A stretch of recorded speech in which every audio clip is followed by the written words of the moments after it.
Bridge media ന്യൂസിലേക്ക് സ്വാഗതം.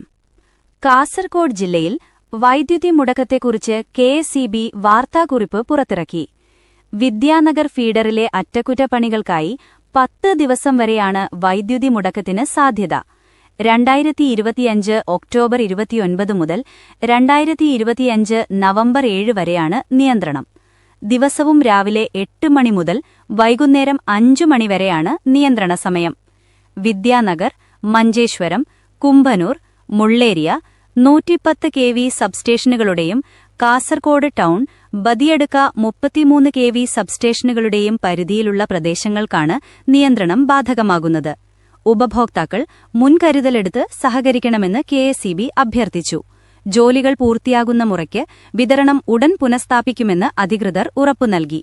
കൂടുതൽ വാർത്തകൾക്കും വിവരങ്ങൾക്കുമായി ബ്രിഡ്ജ് മീഡിയ ന്യൂസ് പിന്തുടരുക. നന്ദി.